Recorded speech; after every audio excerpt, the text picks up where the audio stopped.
The Galactic Council interrupted the human. That was their last mistake. The chamber was already humming when I walked in. Not the pleasant hum of machinery or ventilation.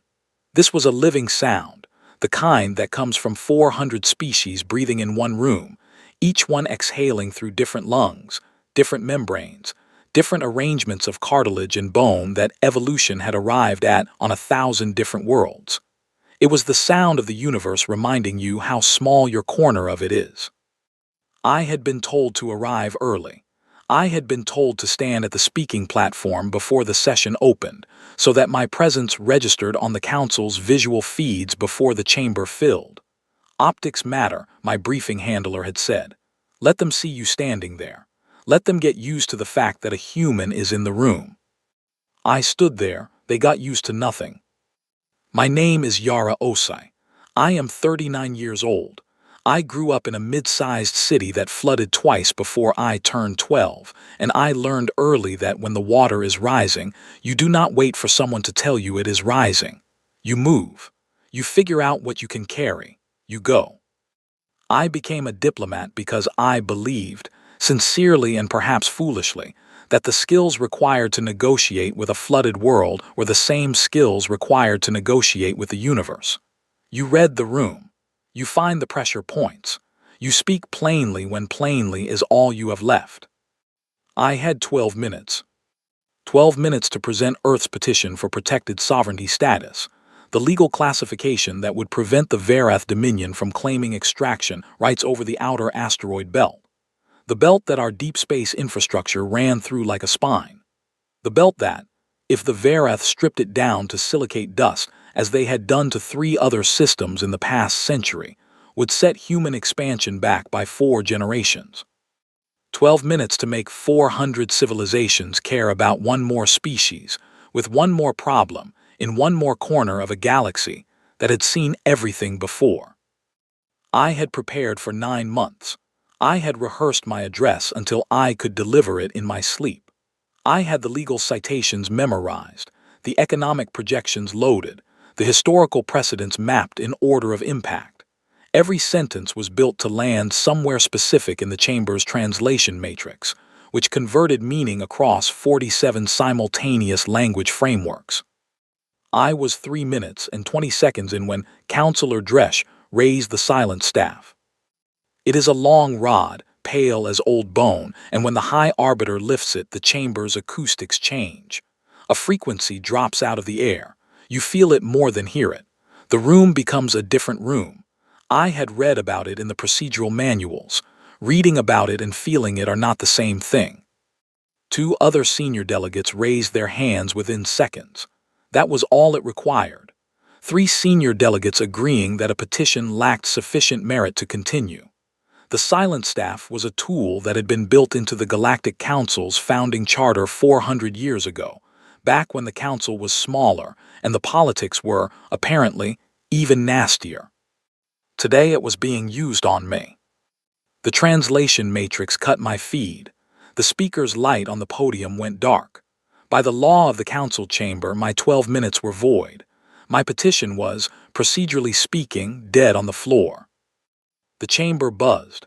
That alien hum again, but different now, faster, the frequency of amusement or of satisfaction. I was not fluent enough in interspecies acoustics to know which. Both were equally unpleasant. I stood at the podium. I did not step back. I did not gather my materials. I did not look at the human diplomatic staff seated in the observation balcony above me, because I knew if I looked at them I would see the faces of people calculating how to write the report that explained why this had gone wrong. I set my prepared notes flat on the lectern. I smoothed them with my palm once, the way you would close a book you had finished reading. Councillor Dresch was already speaking, addressing the chamber in the fluid, layered cadence of the Varath language, which sounded to human ears like wind through a damaged structure. He was talking about procedural efficiency, about the council's time, about the well-established framework that already governed resource access in frontier systems, and how petitions that failed to offer new legal standing simply consumed the chamber's attention without producing outcomes. He was good, he was very good. He had done this before. I waited until he paused for the translation matrix to cycle.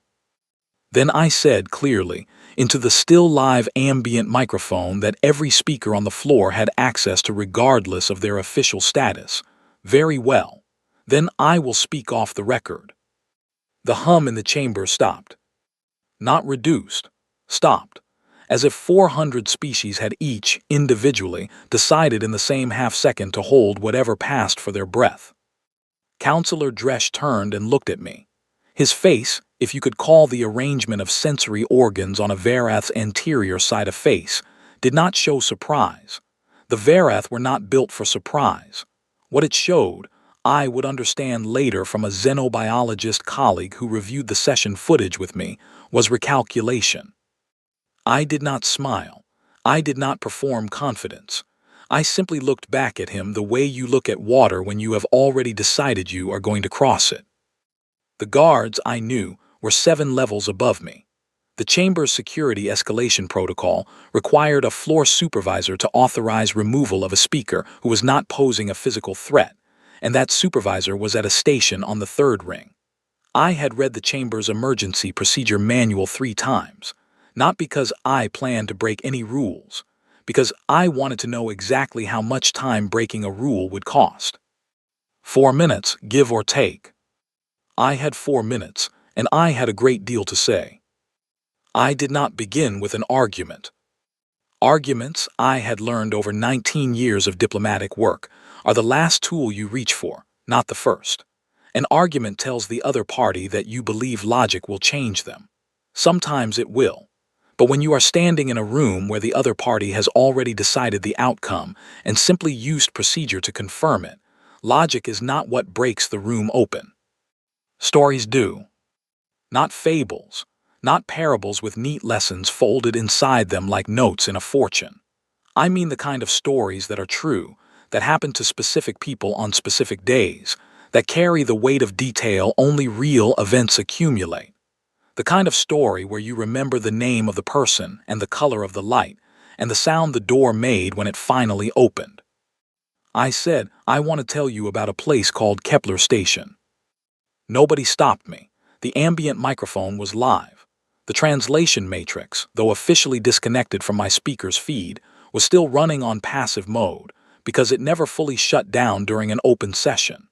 Every word I said was being converted into 47 languages in real time and fed to the earpieces of every delegate in the room.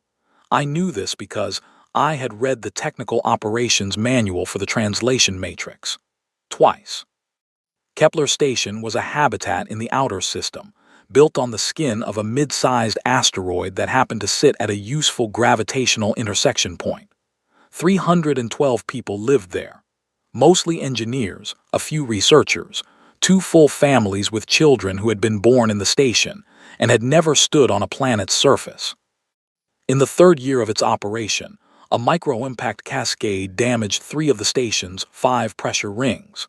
The engineering team had 6 hours of safe atmosphere remaining when they began the patchwork. They used materials that were not designed for that purpose. They used the linings from emergency sleep units, the sealant compound from the station's medical supply, and in one critical section, the layered fabric of their own work suits, which they cut apart and applied in overlapping sections to a breach that a purpose-built repair kit would have sealed in 8 minutes. They did not have a purpose-built repair kit. The nearest supply vessel was 11 days out. They held the station for 11 days. When I paused, the chamber was very quiet. I did not say, and isn't that remarkable? I did not say, this shows you how resilient humans are. I did not editorialize. I let the story sit in the air and breathe. Then I said, the children on that station are grown now. One of them is in the observation balcony above us. Her name is Constance. She is 26.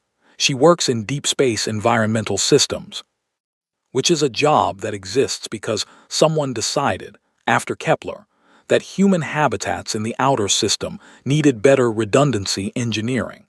She helped design 2 of the structures in the asteroid belt that your Dominion has now filed extraction rights against. I looked up at the balcony. I did not know if Constance could hear me clearly from that distance. It did not matter. The gesture was for the room. I moved on, before the moment could calcify, into something sentimental.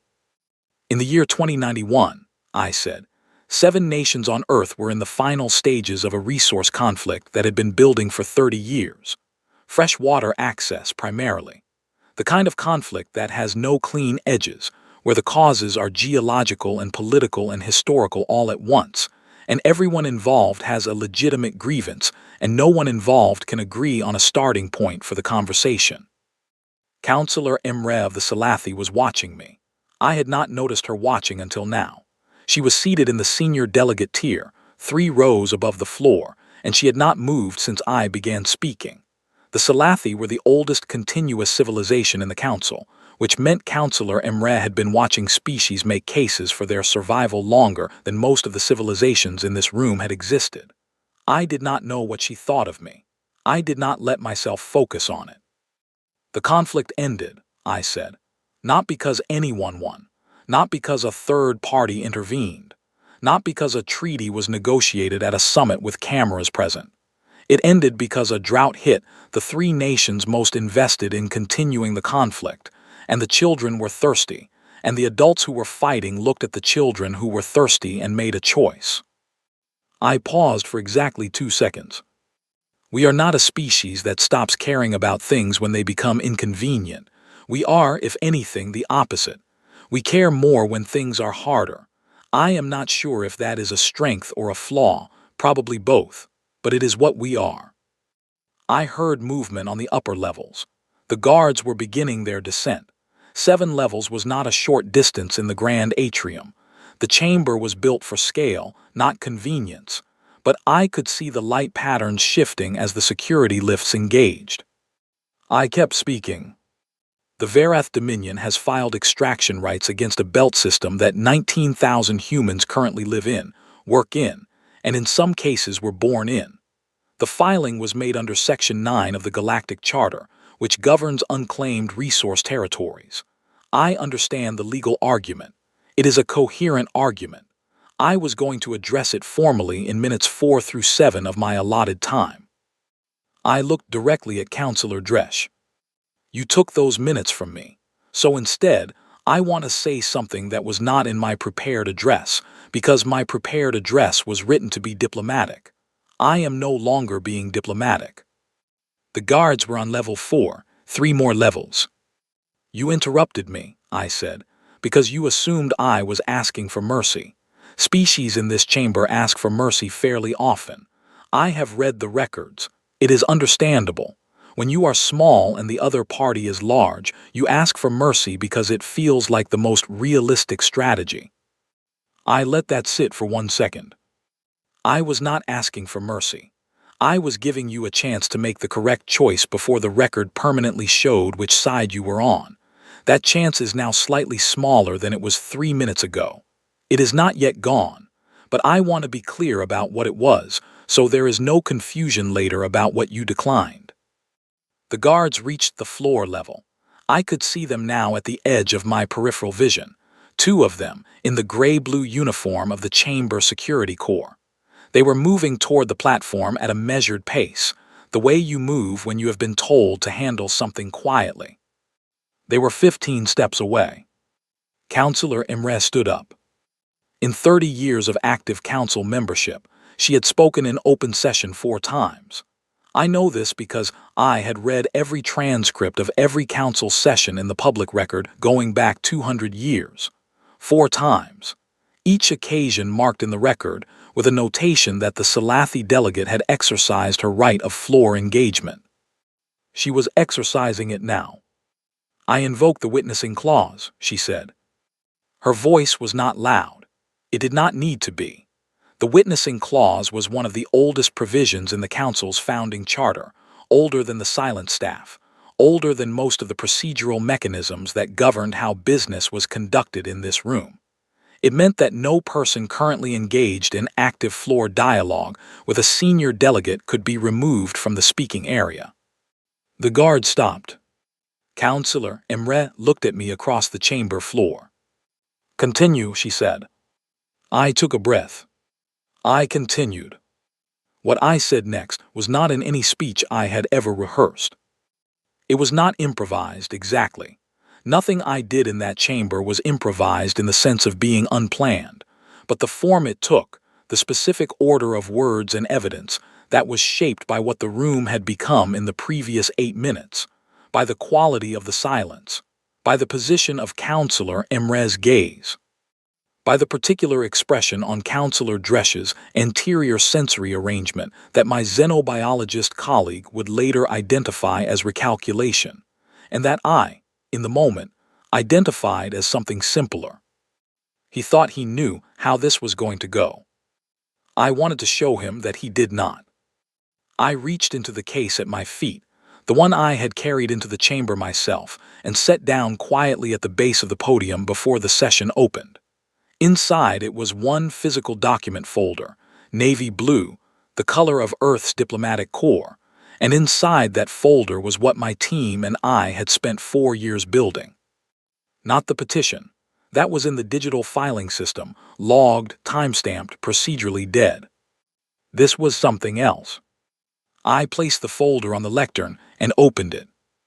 Over the past 100 years, I said, 17 petitions have been brought before this council by species seeking protected sovereignty status or equivalent protection from resource extraction in territories they occupied. I have read every one of those petitions.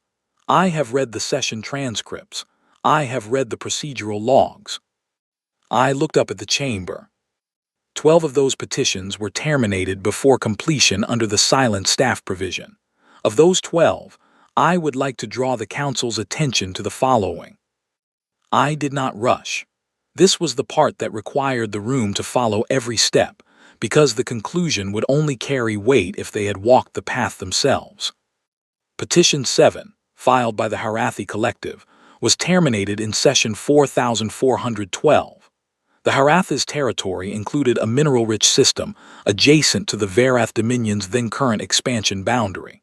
The Harathi Collective no longer holds a voting seat in this council. Their home system was reclassified as an open extraction zone 14 months after their petition was terminated. I turned the page. Petition 11, filed by the Orani Alliance, was terminated in Session 4619. The Orani territory included deep field navigation infrastructure that the Varath Dominion had identified in an internal planning document, which is in our file, as strategically valuable 3 years before the petition was filed. The Orani Alliance no longer holds a voting seat in this council. I turned another page. Petition 15, filed by the Marin Congregation, was terminated in Session 5001. The Marin Congregation occupied a system with atmospheric processing technology that no other species in this council had independently developed. They had been developing it for 60 years. The Varath Dominion filed a technology acquisition claim against that system 41 days after the petition was terminated. The Marin Congregation does not hold a seat in this council. The Marin Congregation does not exist anymore. The chamber was very still. I did not accuse. I want to be clear about that because it matters. I did not stand at that lectern and say, the Varath Dominion is responsible for the death of the Marin Congregation. I did not say that anyone in this room was complicit. I did not use the word corruption, or predation, or any of the other words that would have made the Council's legal process activate its counter-argument machinery and turn the session into a procedural dispute. I read the record. I read the dates and the outcomes. I let every delegate in that room perform the same mental calculation I had performed 4 years ago when I first saw the pattern in the archive. Counselor Dresch spoke. I had expected him to. He was too experienced to stay silent while the room's calculation was happening, because silence from the party most implicated in a pattern reads as confirmation. He said that the cases I had cited were legally distinct situations, each resolved under the applicable charter provisions of their respective sessions. He said that historical outcomes could not be retroactively linked without establishing a direct chain of intent that no evidence in my presentation supported.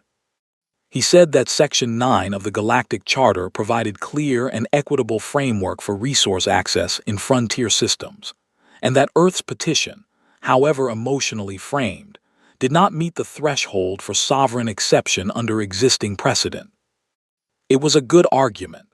I had read a version of it in the Verath Dominion's pre-session legal brief, which they had filed confidentially but which had been shared with the Human Diplomatic Corps through a source I will not name here.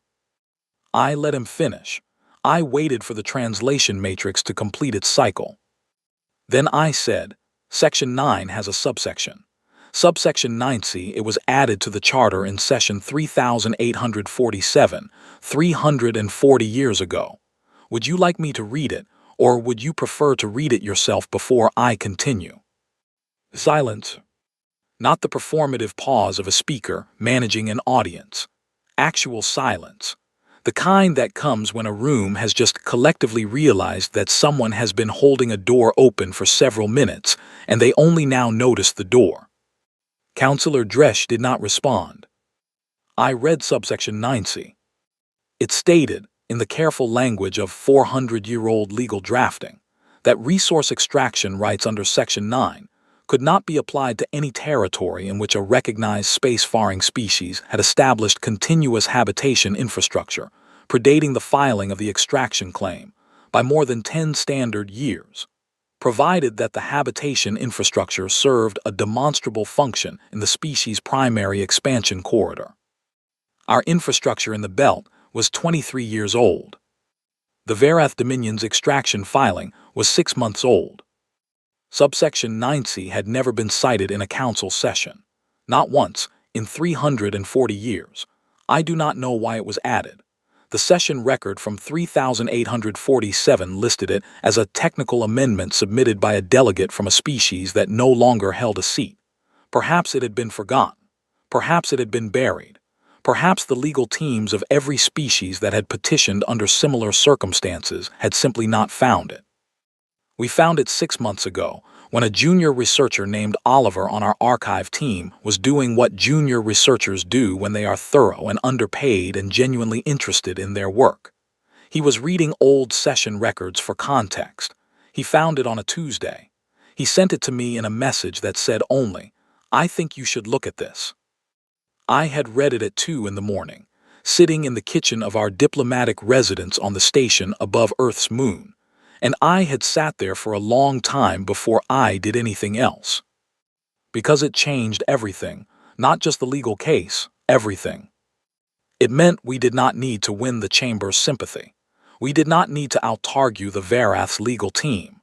We did not need to convince 400 civilizations that humanity was worth protecting. We just needed to get to the point in the session where I could read subsection 9C into the record, which required me to still be standing at the lectern, which required Councillor Imre, which is why, 3 days before the session, I had sent a private communication to the Salathi diplomatic office, not requesting anything, not asking for help. I had simply shared the archive research, the pattern of terminated petitions, the subsection, and a single line of my own writing. I do not know if you are watching, but I think you have been watching for a long time, and I think you already know what I am going to find in that room. She had not responded. She had come to the session. She had invoked the witnessing clause. That was her response. I closed the folder. Earth's petition meets every requirement of subsection 9C, I said. The filing is complete, the documentation is on record, and the legal basis is, as of this moment, uncontested in the session record. I am asking the Council to proceed to a vote. Councillor Dresch called for a recess. He was entitled to it. Any senior delegate could request a short recess between procedural phases. It was standard practice when a session's direction had shifted unexpectedly, and the parties needed time to regroup. The chamber supervisor acknowledged the request and looked toward Councillor Imre, whose witnessing clause technically held the floor. Imre did not move. She stood with the particular stillness that very old people sometimes develop, the kind that is not inertia but something closer to patience made physical. She said, "Denied."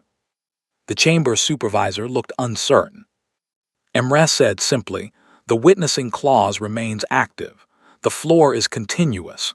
There will be no recess until the engaged exchange is resolved." I had not known she would do that. I want to be clear about that because I do not want to take credit for what was, ultimately, her decision. I had planned for a recess. I had prepared for the possibility that Dresch would use the break to consult his legal team, return with a counterargument targeting subsection 9C's applicability, and attempt to reframe the session's procedural footing. I had 3 responses ready for 3 different versions of that counterargument. I did not need them. The floor stayed open. And what I did next was something I had genuinely debated until the morning of the session. I made the Vereth an offer. Not because I had to. Not because our legal position required goodwill gestures. Subsection 9C was clean.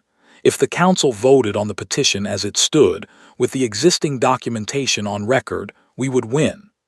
I had run that calculation until I was tired of running it, and the answer kept coming back the same.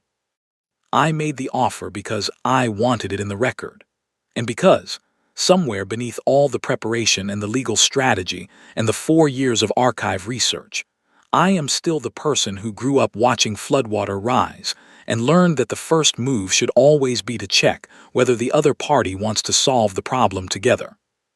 Sometimes they do. Sometimes offering the door is the right thing, even when you already have the key. I said, before this council proceeds to a vote, I want to make a formal proposal to the Vereth Dominion. The Chamber's register noted it. Dresch went still. I said, the Vereth Dominion requires mineral extraction capacity in the outer system. That need is real, and we do not dispute it. Earth requires uninterrupted access to the belt infrastructure for our deep space expansion program. That need is equally real. I paused. We are proposing a joint extraction and operations agreement. Shared access to the belt's mineral resources, divided along the meridian line that our engineering teams have already surveyed and filed with the Council's territorial office.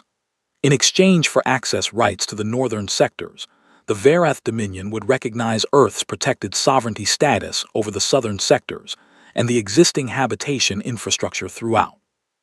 We would provide operational support, habitat maintenance, and life support engineering for any Vereth extraction teams operating in shared zones. They bring the extraction capacity. We bring the infrastructure. Both parties benefit. Both parties expand. I could feel the room recalibrating. Joint operation proposals were not common in the Council. Most resource disputes ended in one party winning and one party losing, which was why most resource disputes eventually came back in a different form a few decades later. A shared arrangement with operational interdependence was structurally more stable. Every long-term planning model said so. I knew Dresch knew this. I also knew that he was not going to accept it. Not because the offer was bad. It was a genuinely good offer. Our economic modeling showed clear mutual benefit across a 40-year projection. I had 3 independent analyses in the folder, including one done by a Vereth Economic Institute that had published its findings 2 years ago without knowing they would end up as evidence in this session. He was not going to accept it because accepting it would mean acknowledging that humanity had a legitimate claim, and acknowledging that meant the 16 other species whose petitions had been terminated over the past century might eventually start asking questions about their own cases. He would reject the offer. He would do it firmly. Probably by questioning our operational capacity, because that was the softest ground in our case. And when he rejected it, the record would show exactly what it needed to show. He said, the Vereth Dominion appreciates the gesture. He said it the way you say something when you do not appreciate it at all, but you have decided to perform appreciation, because it costs nothing and makes you appear measured. Then he said what I expected him to say. He said that humanity's claim to operational capacity in a joint extraction arrangement was optimistic, that human deep space construction at the scale required for joint operations remained, as of the Council's most recent third-party infrastructure assessment, below the threshold necessary for reliable partnership. That the Varath Dominion had no interest in entering an operational agreement with a species whose engineering capacity was, and he was quoting from the assessment directly, developing. I let him finish. I waited for the full translation cycle. Then I said, when was that assessment filed? He said 14 months ago. I said, I would like to share something with the chamber. I activated the display terminal on the lectern, which every speaking delegate had access to during an open session. I brought up a single image. It took approximately 3 seconds to load and resolve on the chamber's main visual feed. Meridian Dock. It had taken us 4 years to build, and we had kept it classified for the last 8 months. Not because we were hiding it exactly, but because we knew that if the Varath Dominion's intelligence apparatus saw it too early, they would find a procedural mechanism to accelerate the extraction filing before we were ready. The image showed the dock in its current operational state, 17 ships in active construction bay, 12 more in external frame. The dock itself, a structure the size of a small city, anchored to a nickel iron body at the inner edge of the belt, designed specifically for deep space construction and maintenance operations at the scale required for joint extraction agreements. Completed 6 weeks ago. I said, I recommend updating the assessment. The chamber made a sound I had not heard before, not the hum of amusement or satisfaction, something lower, slower. My xenobiologist colleague, watching the feed from Earth orbit, would later tell me she had searched the acoustic record for that specific frequency and found only 3 prior instances in 400 years of council sessions. She described it, after extended analysis, as the galactic equivalent of a room collectively revising its understanding of who it is dealing with. I let the image sit on the display for 20 seconds, then I closed it. The offer stands, I said. Joint extraction, shared zones, mutual sovereignty recognition. It is a good offer. It is better for both parties than the alternative, which is a council vote that will produce a legal outcome but not a stable one. I am making this offer because I believe cooperation is worth trying before procedure, and because I want the record to show that we tried. I looked at Dresch. If you decline, the record will show that too. He declined. He did not do it dramatically. He said that the Varath Dominion would not be entering into bilateral agreements outside the Council's formal treaty process, and that the petition should proceed to vote under the applicable charter provisions. It was the correct legal language. It was also now on record. I said thank you. I closed the folder. The petition is ready for a vote, I said, and I have nothing further to add. Councillor Imre called the vote herself. That was not standard procedure. Typically, a vote was called by the chamber supervisor, logged by the session clerk, and conducted through the council's distributed voting system, which allowed delegates to submit responses through their personal terminals in a rolling window of approximately 4 minutes. Imre bypassed none of that formally. What she did was exercise the senior delegate's right to call for immediate session vote, which condensed the window to 90 seconds and required the chamber supervisor to announce the motion before any further floor business could occur. It was a rarely used provision. It was also completely legal. The chamber supervisor announced the motion. I stood at the lectern and waited. 90 seconds is a long time when you are standing in a room that is deciding something. It is also a very short time when you consider that the decision being made had been building for 4 years of preparation, 30 years of Councillor Imre's watchful silence, a century of terminated petitions, and the particular afternoon when a junior researcher named Oliver sat down with old session records and started reading. The vote closed. The chamber supervisor read the tally. 291 in favor of Earth's petition. 64 abstentions, 41 against, which included the Varath delegation and 11 allied delegates who had filed pre-session alignment declarations with the Varath position. Earth's petition for protected sovereignty status was approved. The chamber made a sound.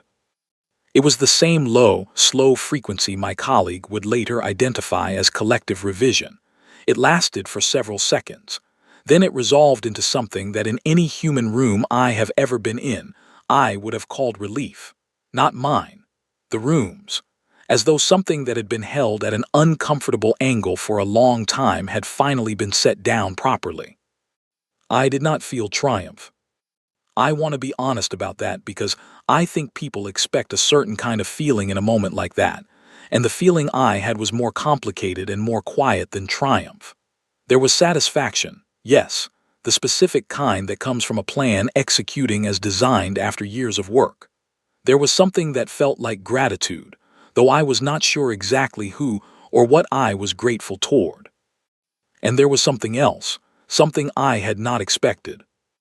I looked at the tally on the chamber's display: 291 votes, 64 abstentions, 41 against. 12 civilizations had come to this chamber in the past century with something like our petition. Their petitions had been terminated under the same staff that had been raised against me 3 hours earlier. Of those 12, 3 were gone, not diminished, not reorganized, not absorbed by treaty. Gone. The Marin congregation. 2 others whose names I had read in the archive with the careful attention you give to something that deserves to be remembered. We were here because we had found Oliver's subsection, because we had found Counselor Imre's pattern, because we had the resources and the time and the institutional support to spend 4 years building a case and 8 months building a doc in secret and 9 months rehearsing an address, and still have something left when the address was cut off and everything went sideways. The others had not had all of that. I stood at the lectern for a moment longer than was necessary. The session was formally closing around me. Delegates were beginning to move, the chamber's ambient sound shifting from its meeting frequencies to the lower hum of dispersal. Aides were appearing from the corridors. The session clerk was completing the record. I thought about the Harathi Collective, whose petition had been terminated in session 4412. I thought about the Orani Alliance, who had built navigation infrastructure that someone else had decided was more valuable than their autonomy. I thought about the Marin congregation, whose atmospheric processing technology had been 60 years in development, and whose people were not here to know that someone had finally read the record aloud in a room that could not pretend not to hear it. We could not give them back what they had lost. But the record would carry their names forward now, into sessions where delegates would read the transcripts and find, in the archive, that humanity had stood at this lectern and said their names and read the dates and let the room calculate what those dates meant. That was not justice. I know the difference between justice and a record. But it was something. Counselor Dresch crossed the chamber floor toward me as the session formally closed. He moved with the deliberate, even pace of a species that does not hurry because it has never needed to.